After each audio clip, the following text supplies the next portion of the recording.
Приветствую, земляне! У микрофона Планета, а это новый ролик по игре Watcher of Realms. А данный ролик будет посвящен еще одной новой героине, только уже из древних осколков, и имя ей Су Юэ, Дева Нефритового Мороза. С вами посмотрим, что это вообще за героиня, куда она зайдет в нашем контенте, который уже есть в игре. Порассуждаем, может быть, она для какого-то будущего контента. И постараемся оценить, как данная героиня будет себя проявлять в игре, ну и в целом стоит ли ее ждать и тратить на нее осколки, ведь впереди день рождения игры и, возможно, стоит воздержаться. На эти вопросы ты получишь ответы сразу же после небольшой рекламы. Эй ты! Да-да, именно ты! До сих пор не знаешь, как задонатить в игру или пополнить Steam быстро и выгодно? Сегодня это не проблема, ведь есть Donatov.net. Подписка на сервисы, изобилие популярных игр, все собрано на одном сайте по самым лучшим ценам. Ты можешь быть уверен в выгоде операции, ведь она дешевле, чем в самой игре. Наш любимый Watcher of Realms не исключение. Больше не нужно передавать свои личные данные, для пополнения достаточно только ваш ID. На сайте расписана подробная инструкция для пополнения вашего аккаунта. А при регистрации по моей ссылке ты получишь купон со скидкой на первую покупку. Земляне, у Donatov.net можно принять участие в бесплатных ежедневных раздачах. Лутайте декоины и сразу пополняйте любимые игры.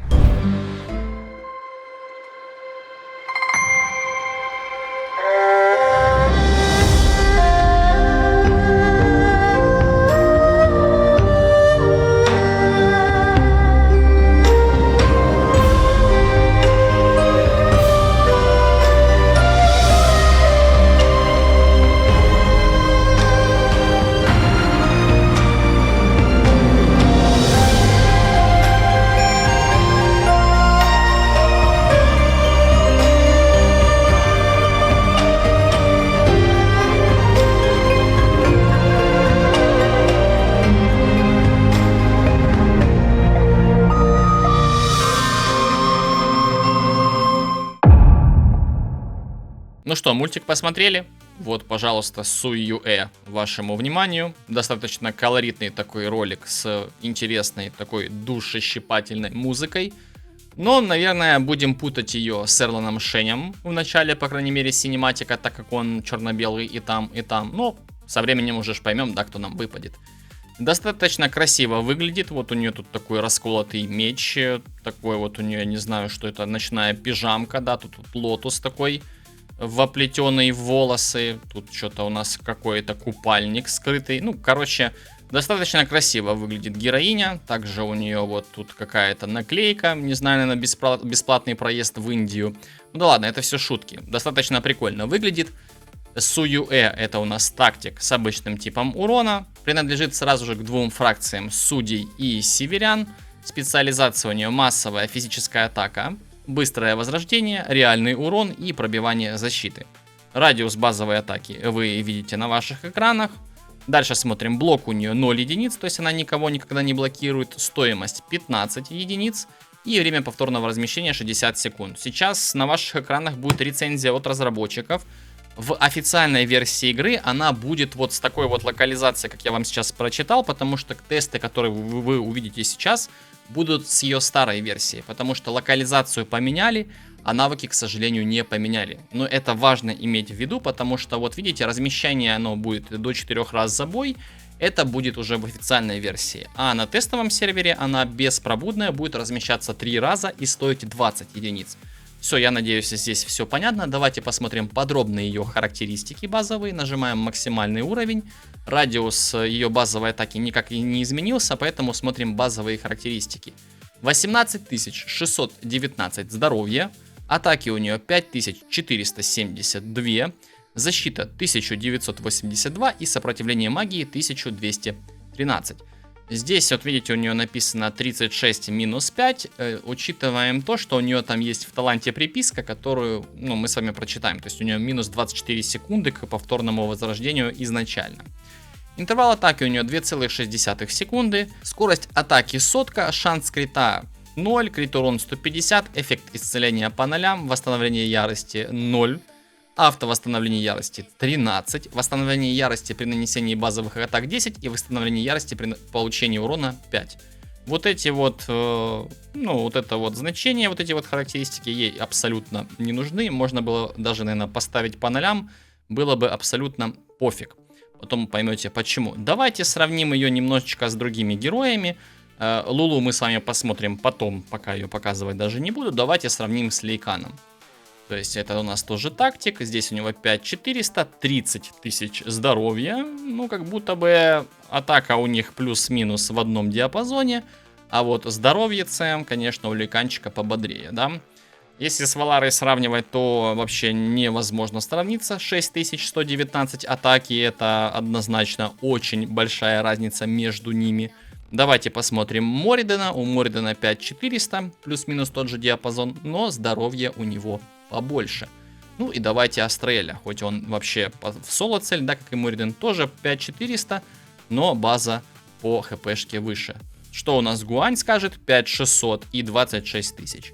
Ну, в общем, по атаке плюс-минус туда-сюда, а вот здоровьица, конечно же, маловато. Ну, нам как будто бы без разницы, у нас блоков нету, поэтому вот такие вот базовые характеристики у Суюэ. Все, базу посмотрели, время изучать навыки. Погнали. Талант. Можно размещать на наземных плитках или возвышениях. То есть у нас есть теперь аналог Валаре. Это как раз таки Суюэ. Ее можно будет поставить и на наземных плитках, где у нас выставляются герои, да, там бойцы, танки и так далее. Плюсом ее можно будет выставлять на возвышение, так же как и целителей, стрелков, волшебников. Можно размещать до 4 раз забой. Вот это вот то, о чем я говорил. В нынешней версии на тестовом сервере можем размещать ее только 3 раза. Героиня автоматически отступает с поля через 20 секунд. То есть мы ее выставили, она 20 секунд побила и ушла. Независимо от того, отступает ли героиня вручную или же автоматически, стоимость не восстанавливается. Вот это вот, наверное, очень болезненная такая приписка. Потому что, когда вы ее выставляете, она побила и ушла, и вы, получается, компенсацию никакую не получили. И если у вас не хватает монет на выставление каких-то героев, можно немножечко нажать кнопочку «Рестарт». Героиня наносит 35% повышенного массового урона, а время ее повторного размещения сокращается на 24 секунды. Вот это вот как раз таки приписка влияет на ее базовое время возрождения. При нанесении прямого урона с шансом 30% накладывает на цель 1 заряд эффекта касания зимы. Если не знали, что такое эффект касания зимы, то есть мы его складываем до 3 раз, получаем заморозку. Вот как раз таки описание, но в принципе это уже база, это знать нужно. Хорошо, давайте смотрим ее базовую атаку. Это у нас массовая физическая атака, то есть героиня наносит физический урон, мы это помним. Наносит 120% массового урона нескольким до 8 врагам. Спасибо, классно, 8 врагов, 120% массового урона, окей. Итак, первая ее пассивка, возвращение духа. Получает эффект невосприимчивость к ослаблениям. То есть вообще, где нас могут дебафать, к примеру, на той же Матрице, на том же Семрахе, где-нибудь там на бездне или еще где-нибудь там нас могут поджечь, этого ничего происходить не будет, она невосприимчива. Окей, хорошо, уменьшает время повторного размещения на 3 секунды за каждого убитого героем врага, вплоть до 24 секунд. То есть мы с вами понимаем, что если она убьет 8 врагов, она откатит себе еще время возрождения повторное на минус 24 секунды, и итоговое время выставления у нас будет минус 48 секунд, то есть якобы 12. Плюсом еще не забываем, что если у вас достаточно открыта коллекция северян, у вас еще минус 5 секунд повторного возрождения, и того ее можно будет выставить через 7 секунд. Это достаточно приятно, почему и нет. Волку с ней нету смысла брать, потому что вот этих 7 секунд, там ее первая пробуда не сильно много так и срежет. Сбрасывается при следующем размещении, то есть мы ее выставляем, она опять сколько-то убивает. Если, к примеру, вы в первом выставлении ее убили 8 врагов, то вы себе максимально откатили. А если вы во втором размещении там убили одного врага, то вы получите срез всего лишь 3 секунды. То есть это важно понимать, что оно будет калькулироваться за каждое выставление отдельно. Окей, хорошо. Следующая пассивка. Пронизывающий холод. Это у нас видно, что урон базовой атакой. Пассивка. Каждые две базовые атаки. Следующая базовая атака наносит нескольким до 8 целям в пределах дальности 420% массового урона, который игнорирует 50% защиты. Это очень круто. То есть с игнором мы понимаем, что ей можно давать даже крит урона в одной бижутерии. То есть одеваем 2 на атаку, 1 на крит урон. И это прям будет максимальный ДПС чек. Если на цель наложен эффект сияющая эрозия это у нас эффект, который присущ судьям. Поэтому нам хочется ставить каких-то героев, которые накладывают данные эффекты, там по типу Оринов, Претусов, Алистеров, ну, такие, кто первые на ум приходят. Наносит дополнительно 200% реального урона. То есть понимаем, что этот урон у нас не может критануть, но он игнорирует абсолютно все сопротивления магии, защиты и так далее. Если ОЗ цели падает ниже 40% и на нее наложен эффект касания зимы или же заморозка, мгновенно убивает ее, ну то есть казнит, за исключением боссов и элиты. Вот это вот очень сильно, в некоторых случаях прям так жестко облегчает жизнь на некоторых локациях. Хорошо, здесь понятно. Смотрим дальше. Урон на арене увеличен, повышает урон на арене на 15%, это ее третья пассивка. Здесь все, в принципе, предельно ясно. Также у нее есть пассивный навык связи с героем Гуши. То есть мы его получаем, разблокируем, эффект увеличивает максимальную длительность размещения героя на 5 секунд. И мы понимаем, что если у нас есть Гуши в коллекции, не обязательно на поле боя, то есть если вы новичок и не знаете, как здесь работают навыки связи, здесь не нужно выставлять героев или брать их в одну команду, то есть в некоторых случаях, в основном, да, то есть вам достаточно получить героя в коллекцию и сразу же пассивный навык связи будет открыт. Исключением у нас являются Хекс и Твайла, у которых есть условия, где они должны быть вместе на поле боя, чтобы работали некоторые эффекты.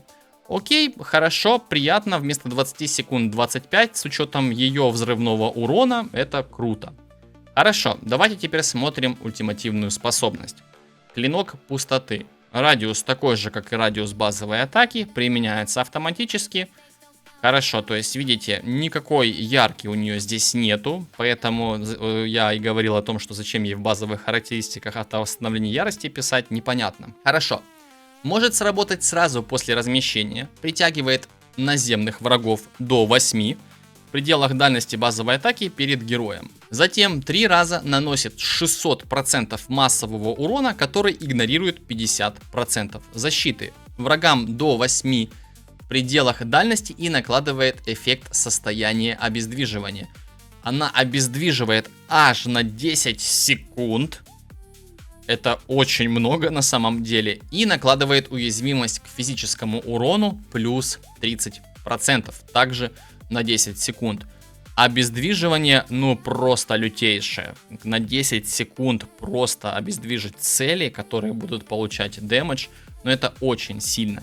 И этот навык может сработать только один раз за каждое размещение. То есть что имеется в виду? Мы ее выставляем. Она 3 раза бьет.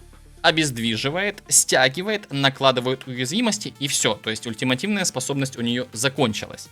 Дальше работают ее пассивки, базовые атаки и так далее.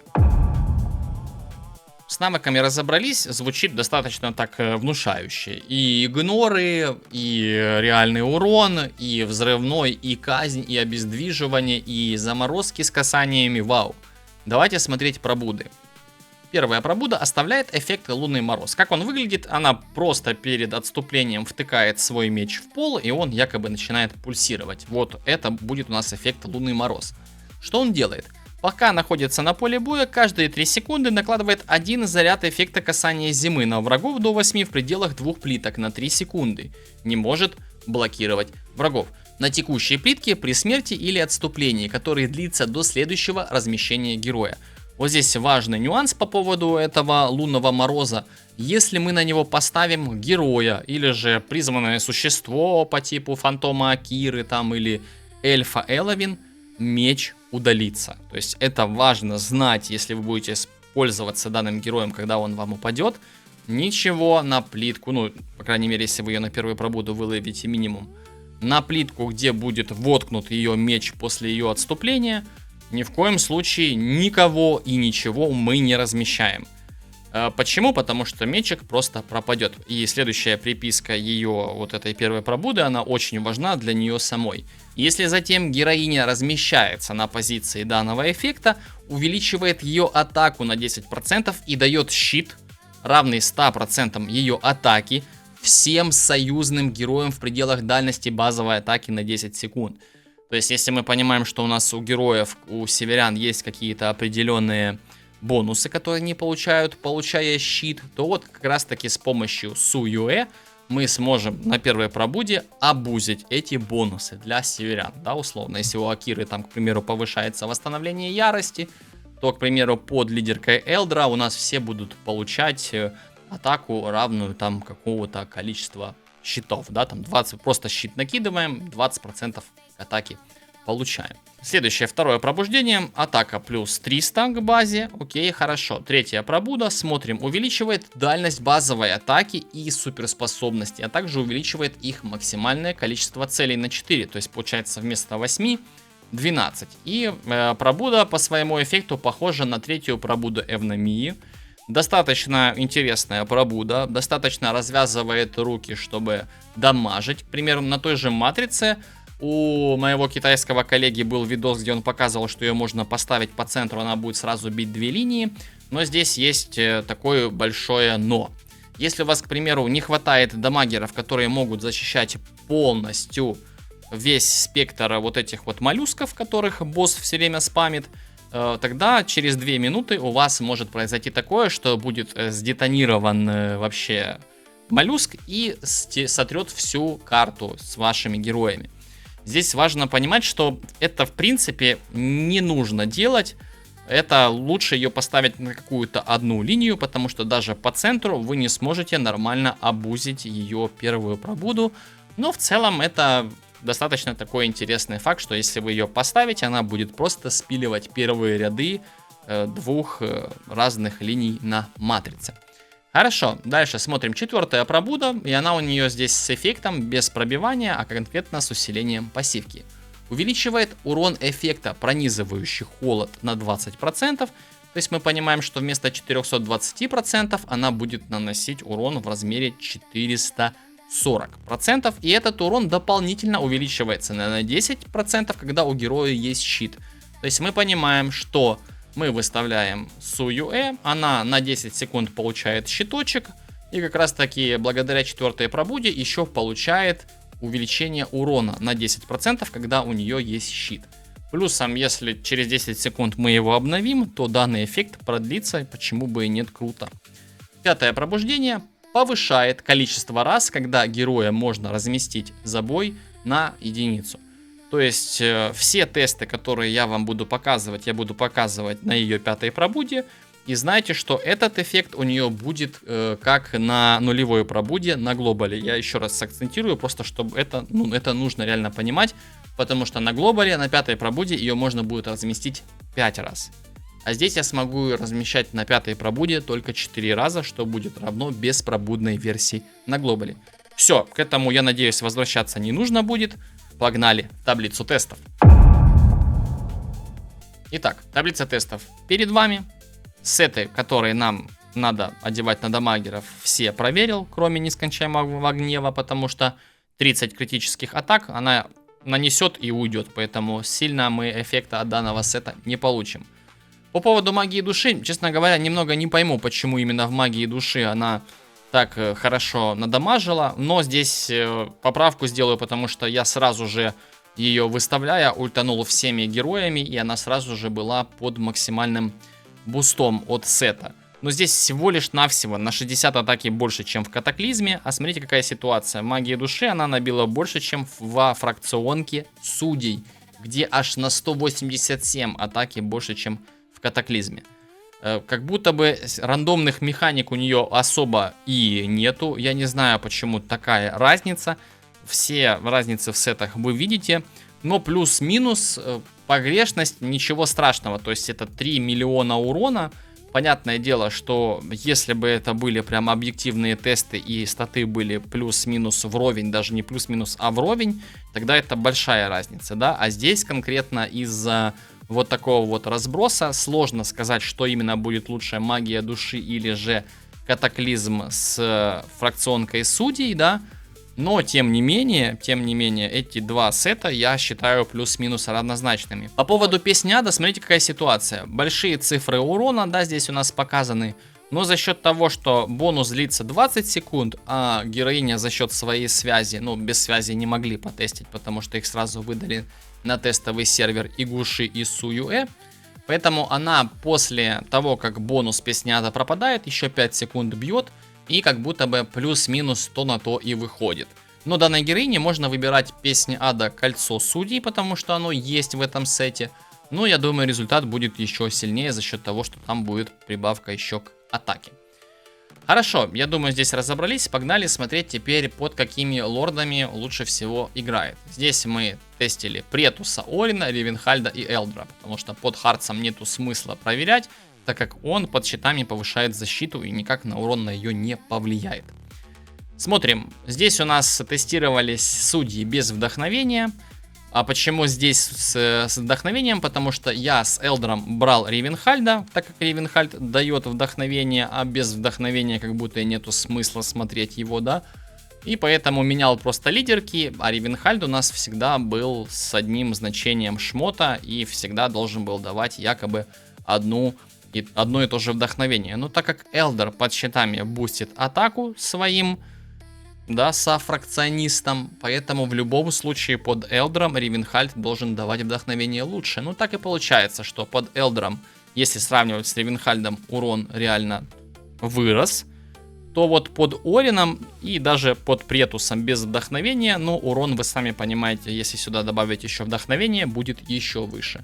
Поэтому данную героиню рекомендуется, если у вас есть, ну, достаточно нормальное, да, количество судей, ну, хотя бы их лорды, то лучше использовать под судьями. Хорошо, здесь, я думаю, все понятно. Разобрались, погнали смотреть влияние пробуд. Если мы посмотрим ее нулевую пробуду, то есть я здесь набил 128,1 миллионов урона, то уже на первой пробуде мы видим буст в почти 9, ну 8,5% урона, и составил он 139 лямов. За счет того, что мы ее выставляем обратно на свой меч, она получает бусты и наносит от этого больше урона. На самом деле сама по себе пробуда еще из-за того, что меч дает контроль, и как будто бы даже если героини нет на поле боя, все равно польза от нее есть. Третья пробуда дает 34,4% буста к дэмэджу, и дэмэдж составил 186 925 миллионов урона. За счет чего? За счет того, что у нее выросла ее базовая атака, она бьет тогда больше целей, вместо 8 12, урон естественно вырастает. Плюсом еще за счет того, что у нас на второй пробуде дается 300 атаки к базовым характеристикам, у нее больше характеристик, и она логично бьет больше дэмэджа. Ну и на пятой пробуде, с учетом ее четвертой пробуды, где она под щитами себе там и урон повысит, и пронизывающий ее вот этот холод пассивка, также урон повышается, и ее можно выставить на один раз больше. Урон у нас составил 206,9 миллионов урона. Но смотрите, здесь есть поправка. Я думаю, что если бы я мог ее выставить 5 раз вместо 4, то урона было бы еще больше. Поэтому вот это вот значение у нас на глобальном сервере будет немножечко другое. Даже не то, что вот это. Ну да, вот эти два значения, потому что и итоговое у нас тогда изменится. Ну и пробуды на нее влияют в сумме, да, тут на 61,5%. Самая такая прям Game Change пробуда — это третья. Ну, у многих героев из Древних Осколков у нас как раз таки они ориентированы на минимум третью пробуду. Поэтому с третьей пробудой героиня будет чувствовать себя очень-очень комфортно. Ну, по крайней мере, играть ей так будет. Дальше, смотрите, какая ситуация. Под роликом Гуши спрашивали то, что разработчики уже затизерили в анонсах событий, да, на Суюэ, на Гуши и их личные артефакты. Но на тестовом сервере, не знаю по каким причинам, нам их не выдали, поэтому проверял я Суюэ с колоколом резонанса и шлемом Гелиуса. Когда на этих героев на тестовом сервере нам выкатят их именные артефакты, я обязательно в одном ролике посмотрю все эффекты каждого именного артефакта из новых героев. Хорошо, колокол резонанса логично будет для нее лучшим выбором, как для ее урона, но шлем Гелиуса, скажу, что 16 лямов разницы, это небольшая разница, с учетом того, что шлем Гелиуса еще и бафает союзников, которые стоят рядом. Поэтому опционально, если у нас Суюэ будет где-то там, к примеру, на том же 3-м рейде вы ее выставляете, она одна, там однозначно будем брать ее колокол резонанса. Либо же ее именной артефакт, я не знаю, что там у нее будет за эффект, но логично, что, я надеюсь, по крайней мере, что он будет лучше, чем эффекты колокола или шлема. А если мы, к примеру, на матрице хотим забустить и ее, и еще кого-то, потому что у нее овер много урона, вот этот лишний урон от колокола резонанса иногда может просто быть лишним. Вот этот лишний урон от колокола резонанса иногда может просто быть лишним. Отдает, а? Видно, он здорово башкой треснулся. Выбираем шлем Гелиуса, бафаем еще кого-то, если у нас нету бонуса к урону на карте, потому что оно не стакается, ну и балдеем. Итак, земляне, давайте теперь итог по билду. На данную героиню рекомендуется одевать и Песнь Ада, и Катаклизм, в зависимости от того, то даже и Магию Души, как вы видели по таблице тестов, в зависимости от того, какие у вас проки в шмотках. То есть одеваем тот сет, где у вас статы лучше, чем в остальных сетах, да. То есть я ее в любом случае тестил в Песне Ада, потому что, с ним как-то более комфортно. Потому что нам, к примеру, даже чтобы настакать Катаклизм, мы первые там сколько секунд, к примеру, возьмем ее интервалку, да, вот у нее интервалка 1,4 секунды. Да, то есть она в любом случае, пока настакает свой дэмэдж, еще и то же самое будет с Песнью Ада. Опять же, не могу понять, почему вот прям вот такая вот разница, вот эти 3 миллиона, откуда у нее они уплыли, но...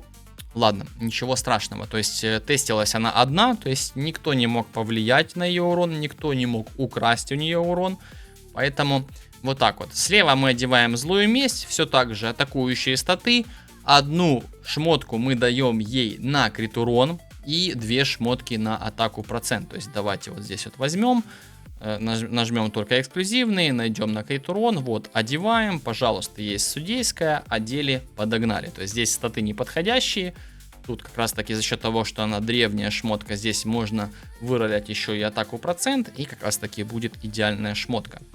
Хорошо, что же мы делаем, если вдруг она вам выпала на старте и у вас нету Т3 шмота? Мы опускаемся и смотрим. Мудрость ей нету смысла давать, потому что бонус длится всего лишь 10 секунд.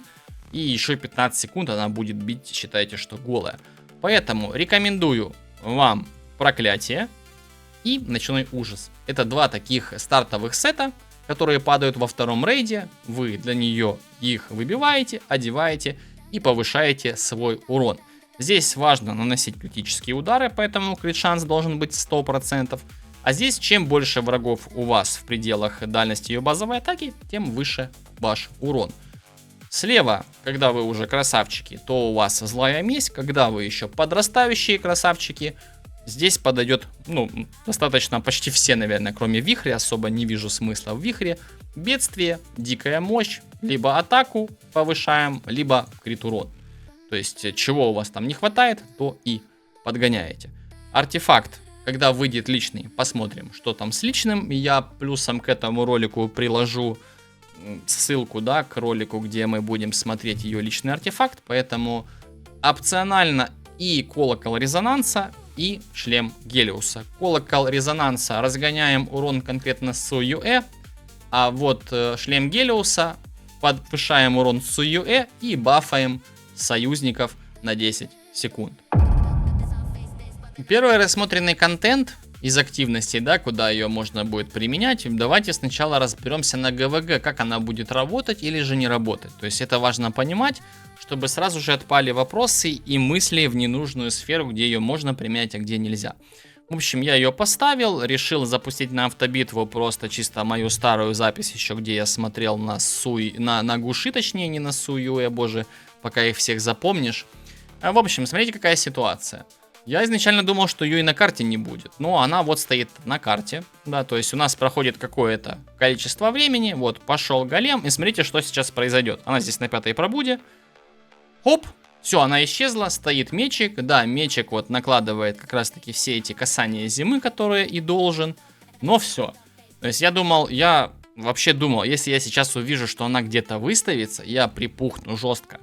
Но она нигде не выставляется, то есть у нас, получается, осталась Валара, Орин как дамагеры, и все. И логично, что это мы все просто заспамим, урона не будет, поехали, полетели, все как надо. Поэтому на ГВГ, ну, то есть я тут даже сейчас вам покажу, у меня есть отрезочек, сколько же урона у нас нанесла сушка. То есть буду называть ее сушка. Вот, пожалуйста, 10 тысяч дэмэджа она нанесла. Как будто бы результат налицо. Ну и следующий контент, где она мне прям зашла, это у нас обсидиановые рунки в чертогах иллюзий Малрика. Ну, я думаю, и на кварцах тоже должна себя хорошо показать. С учетом того, что на глобале у нее будет аж на одно больше выставления. Сейчас мы смотрим с вами, какая она будет якобы типа до 5-й пробуды с 4 размещениями. Пачка на ваших экранах. Здесь у меня северяне, беспробудный элдер. Также я взял Таринку, потому что у меня здесь Аффикс, Золотистый Инквизитор, будет получать исцеление вокруг себя, его нужно снимать. К сожалению, ставил Гуши. Он мне здесь не понравился, потому что даже с Инквизитором он что-то прям не хотел с него ничего снимать. Хоть и у него и срабатывало его вот этот клинок души, который должен снимать бонусы, но что-то он не снимал. Я не знаю, надо будет задать вопрос разработчикам, почему он этого не делал с Инквизитором. Ну да ладно, не суть. Ролик же о Суюэ. В общем, как вы видите, здесь у нас Орин, сама Суюэ, Лейкан, Хатгрим. Взял жадность, чтобы он замедление накладывал. Эйрлис, Ледимина, которая в соло справлялась с глазиками сверху, слева. В общем, давайте уже переходить непосредственно к битве. Пожалуйста, вот такая вот расстановка. Лейкан мне здесь не понравился. Не взял Валару, потому что, ну, как будто бы с Валарой, понятное дело, что можно было, наверное, бы Суюэ не брать. Поэтому взял Лейкана, который ни хрена не наносит урона. Хорошо, давайте наблюдать. То есть Леди Мина там справляется. Здесь Орин с Лейканом тоже что-то плюс-минус справляются. Я также выставляю жадность. Теперь же давайте уже смотреть, где мы с вами будем использовать Суюэ. То есть сейчас вот вы видите, у нее 4 времени, ну, 4 шанса выставления, да, вот полетела вот эта вот касатка каракатица, которая летающая, и здесь я сначала подождал, а потом все-таки что-то до меня дошло, что можно будет ее выставить вот там сверху, я ее пока что здесь выставил, смотрите на урон какой выходит, вот по лям 300, по 200 с чем-то, по ляму, и смотрите, видите, касание зимы было, и она взяла и казнила каракатицу летающую. Окей, это классно, все, вот она убежала, мечик торчит, погнали дальше, смотрим. Вот, смотрите, сейчас вот идут мобы, я ее решил поставить здесь, с учетом 3-й пробуды, видите, ей радиус позволяет их еще зацепить. Она стягивает мобов к себе, подтянула, все, там 10 секунд они не двигаются, плюсом она дамажит снова каракатицу, и опять-таки, когда у нее будет там меньше 40% здоровья, она ее просто бах и казнит. Все, казнила, сама ушла, меч оставила, круто, классно. Но смотрите, с чем столкнусь дальше. То есть у нас сейчас вот мы убиваем вот это вот все, она там накладывает казнь свою, добивает мобов, все, пожалуйста. Сейчас она отступит, полетит следующий, и у меня осталось последнее размещение. То есть, с учетом того, что у меня здесь Лейкан, который особо ничего не делает, да, по урону вы видите, Суюэ уже нанесла топовый дэмэдж, это прям похвально, молодец. Вот полетела каракатица, и все, мне ее остановить нечем, потому что Лейкан, он там что-то бьет по 98, по 200, Анафема также бьет. Я решил им помочь, потом думаю, да ладно, пусть летит, мне бы хотя бы посмотреть, сколько в сумме выдаст Суюэ за 4 размещения. А так я бы, наверное, не пожалел, выставил бы ее еще одну, чтобы она зачистила вот эту каракатицу. вот этих вот ребят. Потом под замедлением я бы еще 5-й раз ее здесь выставил. Была бы она типа на 5-й пробуде. И спокойно бы все зачистил, да. Там вот потом бы вылетел бы последний. Я бы успел выставить себе еще Леди Мину и Талинку. И спокойно бы прошел это на 100%.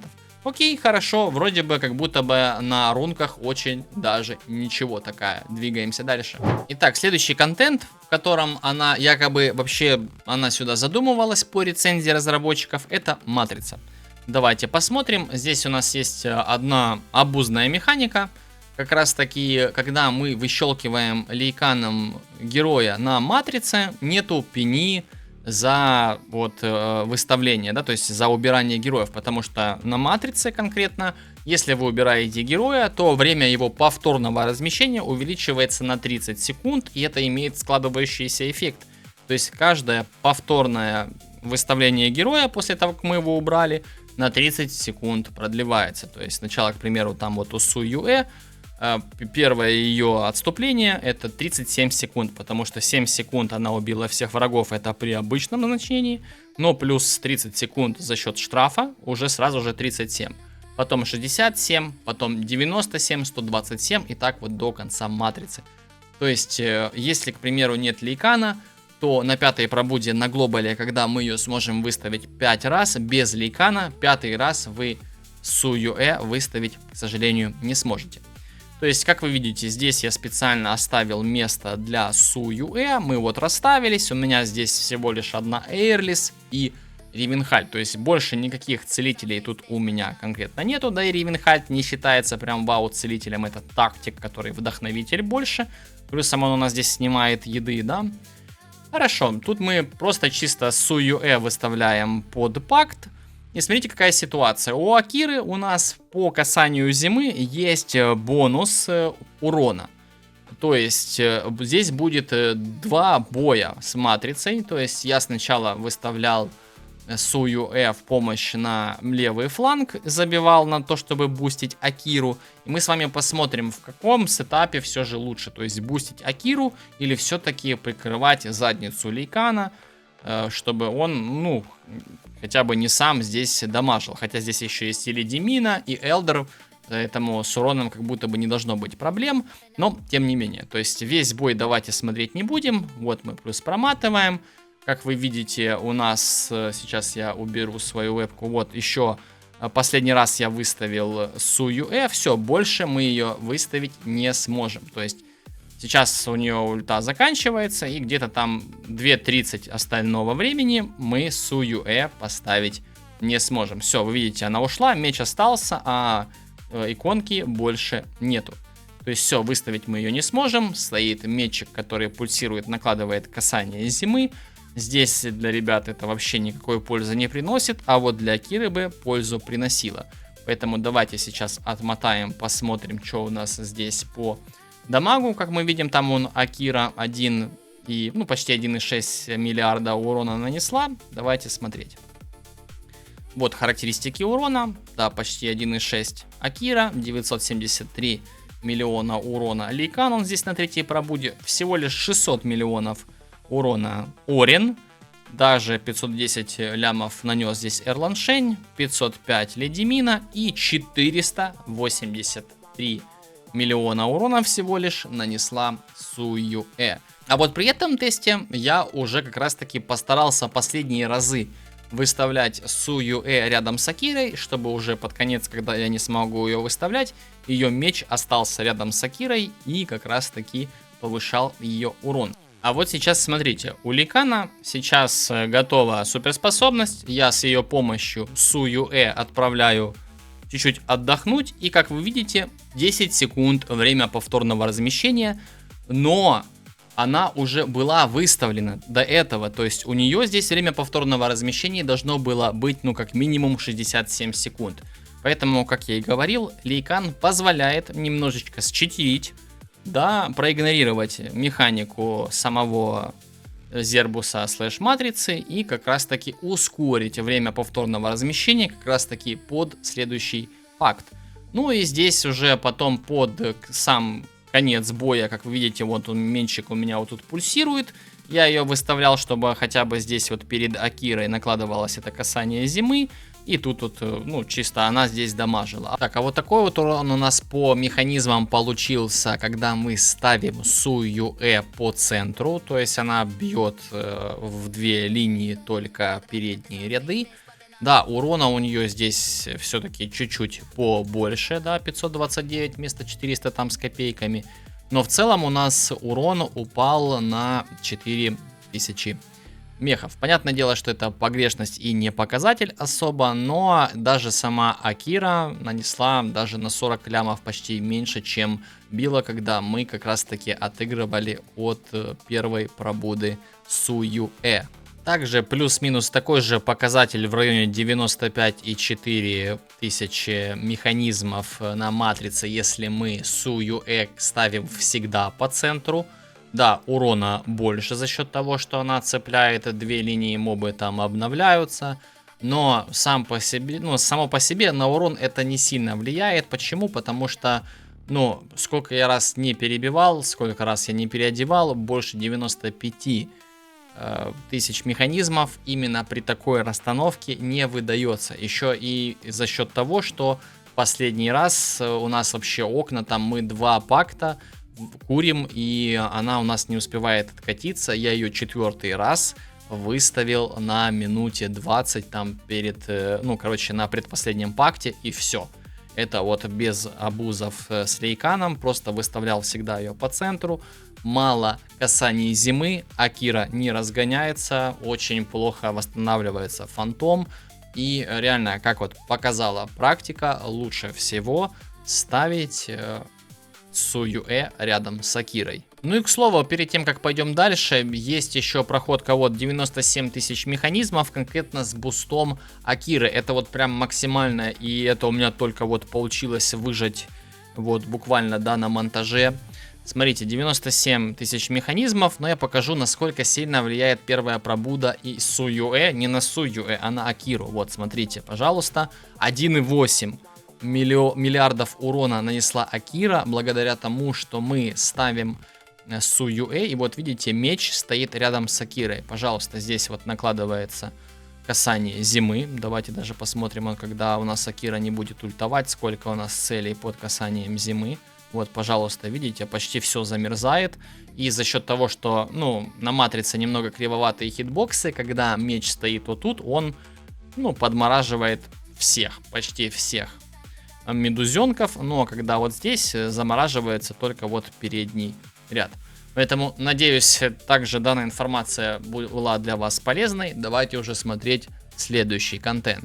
Следующий контент я уже решил рассмотреть ее. Кстати, вот видите, здесь у меня беспробудный Орин. Там на матрице он, оказывается, тоже был беспробудный, поэтому у него был такой низкий урон. Я что-то думал, что он там на 5-й пробуде, но он был на 0-й. Поэтому был бы он там на 2-й пробуде, то и у Суюэ были бы чуть-чуть побольше статы, было бы побольше урона, так что можно чуть-чуть туда добавить. Но в любом случае, более бюджетные тесты, более ближе к народу, да. Хорошо, смотрим. Здесь вот чуть-чуть давайте, наверное, вебку еще ниже возьму. Вот так. Вот. Орин, Хатгрим, Суюэ, Лейкан, Валара и Ривенхальд чисто как вдохновитель. Здесь можно было поставить Констанцию, да, чисто чтобы всех судей добить. Но Ривенхальд все равно даже без лорда будет попрофитнее. Здесь на кодексе что вообще? Выставляемся в начале. Что нам, зачем нам за собор? В принципе, здесь никто никогда не умрет даже до конца боя. И какая ситуация? Здесь я выставлял сушку, вот где у меня свободная клетка. Да, здесь также ее можно будет выпиливать лейканом, чтобы ее еще раз быстрее призвать. Почему? Нет, давайте, может быть, даже я вот сюда поставлю, чтобы было видно еще и саму сушку. То есть там он 4 раза ее можно выставить, 20 единиц будет стоить 15. Хорошо, смотрим. Вот мы ее выставляем. Сложно вообще посмотреть, кто здесь сколько урона наносит, потому что, ну, сам по себе данный кодекс несложный. И как будто бы вот буквально до момента там минуты, да, когда будет оставаться время, вообще особо без разницы, какой у вас дамагер. Если он достаточно хорошо одет и бьет масухи, проблемы у вас нету вообще. Давайте отмотаем. Я вот ее начинаю выставлять со 2-й минуты. потому что, ну, мобы уже более-менее плотные, уже хотя бы ощущается то, что они выходят и хотя бы сколько-то времени живут. Вот SS+, вот SS мы уже набили, я ее еще раз выставляю. Все, набиваем дэмэдж, как раз таки видите, я ее выставил, уже вот ощущается, что она дэмэдж вносит. Казнит там он какие-то цифры по миллиона, да, вот это именно она бьет миллионы урона, молодец. Достаточно внушительно набивает. Честно говоря, на глобале, наверное, это никогда в жизни не перебьет культистов, но тем не менее достаточно неплохо позволит вам набивать на этом кодексе 3S. Если вдруг у вас там, вы только начинаете выходить на кодексы, у вас выпала эта героиня, есть какие-то из этих героев, да, она чуть ли не в соло за 4 выставления сможет вам разобраться с мобами и подарить вот эти 3S. Потому что, ну, как вы видите, здесь мы очень сильно перебиваем нужный нам кап для того, чтобы набить 3S, и как будто бы неплохо. Давайте посмотрим, сколько урона она нанесла. 500 миллионов урона, с учетом того, что здесь Валара всех перебила. Она нанесла больше, чем Орин, то и понятно, что он беспробудный. Ну, тем не менее, плюс-минус неплохо. Ну, какая она? Она же все-таки здесь была на 5-й, да. Она здесь была на 5-й пробуде. Как-то так. Ну, а здесь еще я попытался посмотреть ее на массовой арене. Чисто напал в конструкторе записать, посмотреть, как это вообще все происходит. То есть выставляется, здесь у нас по классике Валара, потом Орин. И уже под конец сиди и думай, когда тебе нужно выставлять эту Суюэ. Смотрите, сейчас по арене вообще сложно что-либо сказать, потому что вот эти вот 20 ее стоимости, это критично. Но ее стоимость будет снижена до 15, и там, возможно, даже на массовую арену ее плюс-минус где-то можно будет вот тут вот так вот прикрутить. Она там что-то будет делать, накладывать, казнить с сияющей эрозией, дополнительно будет наносить 200% вот этого чистого урона, почему бы и нет. Но беря во внимание ее особенность, к сожалению, ну, честно говоря, я не вижу ее место на арене versus графа Дракулы, потому что ее, в принципе, можно было бы как-то там даже попытаться прикрутить на воздушную арену, да, с судьями. Но, увы, всегда лучше будет взять графа Дракулу, который будет, во-первых, бустить 30% к урону своим союзникам, и плюсом еще сам, как боевая единица, достаточно неплохо себя показывает. Сейчас давайте я вам покажу, как вообще это работает, ну, как сама сушка работает на воздушной арене, потому что я, ну, пытался, так сказать, после ресета арены зайти в платину, посмотреть, как она на воздушке, потому что сейчас воздушная арена активна. Смотрите, я напал вот буквально на бота, да, здесь у нас как раз таки Вара Дракос новый, граф Дракула, Ситра, Дяучань, ну и думал, что что-то может получиться, да, с учетом того, что, к примеру, у Леди Александры нету дополнительной клеточки, она очень долго бьет мобов на старте, особенно на второй волне, это уже критично и не имеет права на существование в таком виде, да, вот смотрите, вот просто стрекозы вылетели, она их не бьет, метки откатываются уже просто по своему КД по времени, без учета ее таланта, да, на откат. Пожалуйста, тут вроде бы как будто бы выглядит, что мы очень даже и неплохо деремся. Здесь ультуем Леди Александра и вроде бы что-то убиваем. Сейчас на следующую волну мы ультуем графом, пытаемся быстро забрать, но здесь и граф у нас под лидеркой хаоситов, с ним вообще невозможно конкурировать, будучи в другой лидерке. Дальше здесь мы смотрим, вроде бы как будто бы вот прокают метки, но у нас, видите, залетела рыбка. Это как будто бы капец на самом деле, потому что, ну, это не уровень. Дальше смотрим, выставляю Претуса, потому что на этой волне, ну, нету смысла в самой сушке. Единственный момент, здесь надо было, наверное, не выставлять вообще Претуса, и вот на 7-й волне поставить саму Суюэ, и она бы здесь помогла нам зачистить эту волну. Поэтому здесь приходится терять огромную кучу лица, да. Дальше здесь я ее выставляю. Вроде ее, наверное, надо было даже повернуть вниз, чтобы она зацепила вот эту головешку, и мы бы тогда бы быстренько справились. Но опять же, сам по себе дэмэдж у сушки, вот сейчас я ее один раз выставил, давайте посмотрим. То есть За одно выставление, ну, где-то плюс-минус, она бы еще бы задела бы одну линию, ну, где-то 30 лямов она бы нанесла. Вот видите, 15 миллионов нанесла, как раз таки бы выровнялась. Поэтому стоила бы она дешевле, я думаю, что-то плюс-минус можно придумать, но вы сами видели, как это вообще выглядит. Это против хаоситов, здесь ни Гретхен, никого нету. С Гретхен вообще бы я бы очень быстро улетел. Поэтому по арене тоже пока что очень сложно что-либо сказать. Ну и так как нам предстоит еще один ролик уже с ее обновленной версией, давайте кратко по другому контенту, в который она может зайти. Давайте смотрим. Рейд для снаряжения 1. Да, опционально, с учетом казни, с учетом ее касаний зимы, если еще и на первой пробуде она будет периодически замораживать мобов, где остается ее меч. Да, на первом рейде я ее вижу там с судьями, с какой-нибудь Валарой, там плюс-минус там под неджами, под вот этими всеми вельзевулами. Однозначно туда зайдет под конец, потому что в начале с мобами в принципе нет никаких проблем.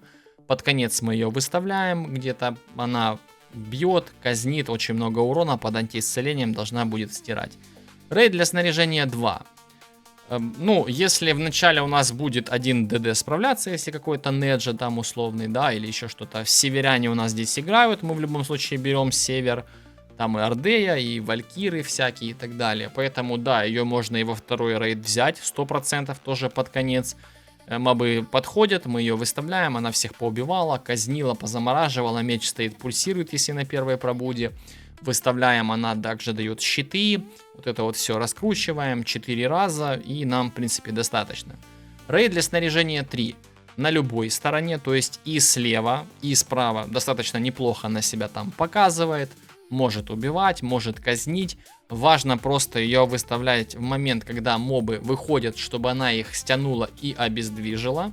То есть самих мобов летающих она не притягивает, но обездвиживание на 10 секунд она выдает. И за 10 секунд она должна, в принципе, надамажить до такой степени, чтобы просадить до 30% и до 40% и казнить. Это вот у нее очень хорошо получается, но нужно выставлять вот именно так, чтобы она навесила обездвиживание. Потому что если не навешивает обездвиживание, до нее мобы долетают и очень быстро ее убивают за счет низкой базы здоровья. Драконова пать, она не нужна, она массовик, там работать не будет. Руины титанов, если мы говорим о Семрахе, мимо. На матрице, на безрыбье, как говорится, и рак рыба, но если честно, без тестов с 5 выставлениями очень даже сложно сказать, вообще имеет смысл ее там использовать. Но однозначно за каждое выставление там от 150 до 200 миллионов урона в матрице она вносит. Поэтому дополнительное ее выставление это уже будет там не от 500 до 700, а от 700 до миллиарда урона, да. Поэтому, может быть, даже что-то она и будет позволять набивать 110-115. Башня обмана. Однозначно, вообще, я ее вижу на любом этапе башни обмана, поэтому тут вот 100% очень сильно юзабельная героиня. Чертоги иллюзии Малрика. Не везде, но можно брать. Не скажу, что прям круто, потому что есть волны чертогов иллюзий Малрика, где мобов много. И вы попросту под конец битвы останетесь без героя. Поэтому здесь вот нужно подбирать, смотреть. Не везде зайдет, к сожалению. Подземелье снаряжения 1 мимо, потому что нужен магический урон. Подземелье снаряжения 2. За счет того, что есть лимит на выставление. И, во-вторых, мы не любим на подземелье снаряжения 2 убирать героев очень часто. Потому что тогда волка начинает по массухе бить очень крепко. Я думаю, здесь мимо. Также в подземелье снаряжения 3 тоже мимо, потому что ограниченное количество выставлений там, ну, нам не хватит. Арена одиночная цель мимо. Противовоздушный урон я, честно говоря, не вижу, чтобы судьи там вообще как-то играли именно с ней. А вот массовый урон в секунду можно будет посмотреть за счет того, что ее сниженная стоимость позволит нам ее раньше выставлять. Ну, может быть, и на противовоздушном как-то это когда-то поможет. Война гильдий не будет работать за счет ее уникальной механики с выпиливанием вот этим вот. Рейд для материалов и артефактов. С учетом того, что ее можно брать и как раз таки на воздушную, да, часть и на напольную часть, то в принципе, если быстро убивать босса, да, то она однозначно зайдет. Если вы будете очень долго босса гонять по кругам, особенно, да, на воздушниках, там 30-е этапы, 28-е, то вы просто остаетесь без героя и уже никак не пройти, да. А вот как раз таки в начале, да, особенно на 30-х этапах, вместо Валары вы просто выставляете, мобов убиваете, она уходит, ее можно будет уже выставить потом опять. Пока вы запустили босс, пошел, вы ему снимаете по 20%, идет следующая волна мобов, она их опять всех стягивает, обездвиживает, казнит. Это прям круто, молодец. И пошли дальше. И достаточно неплохо будет заменять Валару на рейдах для материалов артефактов 100%. Кодекс бессмертных, к сожалению, сейчас нам недоступен Супер Кир. Там, где у нас две линии летающих и напольных, где нам нужно убивать. Она будет наносить реальный урон по эрозии. Там у мобов как раз таки есть уязвимость к этому реальному урону. И как раз таки 4-5 выставлений нам в принципе достаточно. Потому что в начале мобы достаточно нежирные, нам и без нее комфортно. А потом мы ее выставляем. Она еще, если на первой пробуде, даст контроль в виде вот этого ее касания зимы и заморозки. Да, я думаю, там однозначно надо будет ее потестить и отдельный видосик сделать. Разлом пустоты 100% да. Испытание фракции северян однозначно там зайдет, поможет очень сильно с ее супер взрывным уроном, да, уверен. Прилив сил. Давайте посмотрим на ее БС. Ну, привязка у нее 108 тысяч, это на 5-й пробуде. С учетом будет у нее еще ее личный артефакт. Может быть, это даст ей дополнительно там, ну, от 2 до 4 тысяч, плюс-минус, может, 2,5. Ну, короче, 112, может, 100 до 115, там, если, скрипя зубами, ее накинуть, да, можно. Но смотрите, какая ситуация. Здесь в защиту на прилив есть такая особенность, что она тактик. А тактики получают вообще все бонусы, которые вы кидаете на все классы. Поэтому на приливе не то что, а обязаны будете ее использовать, даже если она выпилится. Я уверен, она выпиливается в приливе, и больше вы ее там не увидите. Рейд для опыта, рейд для золота, ну, как будто бы да. На самом деле да. В данном ролике оценку сушки я поставить не могу, потому что она будет не такая, ну, вернее, не полностью будет такая, да, то есть она будет дешевле, больше раз выставлять. Вот как раз таки, когда протестируем ее уже с обновленными ее значениями, тогда уже можно будет что-то говорить. Но если так предварительно и вот чисто даже в теории поразмышлять, насколько сильно это ее может забустить, то конкретно для тактика и героя из древних осколков, ну, честно говоря, с учетом ее вот узкой направленности, да, что она массовик, на соло там нигде не зайдет, на ГВГ не работает, на приливе будет работать, получается, 70 на 30, то есть 70% хорошо, 30% плохо, то и с учетом пробуда зависимости, я думаю, что можно ей поставить от 7, да, и где-то до 8,5 злых планет из 10 на пробудах. Я считаю, что достаточно неплохая оценка, с учетом того, что даже визуально на первый взгляд очень спорная героиня, и то, что у нас впереди, может быть, на день рождения игры будут какие-то герои получше, этого мы пока не знаем, да. Но, тем не менее, героиня достаточно приятная, то есть урона у нее, ну, очень много, понимаете? Я уверен, что именно за счет вот того, что у нее очень много урона, у нее и есть вот эта вот, на самом деле, бесячая особенность, что она вынуждена покидать поле боя. Потому что если бы она стояла на поле боя всегда, ну, это очень много урона. Она выставляется и на полу, и на воздушных. Это вот ее огромный плюс. Она бьет воздушные цели, бьет наземные цели. В общем, огромная куча у нее обездвиживания. И я вот сейчас на самом деле даже беру во внимание вот эти вот все нюансы. И может быть даже от 7 до 9 ей можно поставить. Но опять же, неизвестно какой контент еще будет. Опять же, оценка первоначальная. Уже остаточную оценку дам в другом ролике. Пишите в комментариях, с чем вы согласны и какую бы вы ей оценку поставили. Вот такую и в вакууме, когда ее вот именно поменяют не на словах, а на деле. Земляне, вот такой вот видосик получился. Постарался не растягивать хронометраж. Да что ты, черт побери, такое несешь? Поскольку будет еще один, да, прикладной ролик к этому. Поэтому жду вас в комментариях. Интересен ваш настрой по поводу данной героини, чем она вам понравилась, чем она вам не понравилась, куда вы ее видите, будете ли вы ее крутить и ждете ли вы ее. Еще раз хотелось бы подчеркнуть особенность данной героини, и что она очень сильно зависит от связи с героем Гуши. То есть если у вас не будет данного стрелка, у вас будет на 5 секунд меньше время ее выставления, и естественно, но эффект от этого за 5-4 выставления будет как будто бы одно лишнее выставление. Это тоже нужно учитывать. Если будете ее ждать и крутиться на нее, вам кровь из носу нужно стараться выбить ей стрелка ей для навыка связи. Не забывайте поставить лайк данному видосу, если он вам понравился. Обязательно подписывайтесь на канал, если вы этого еще не сделали.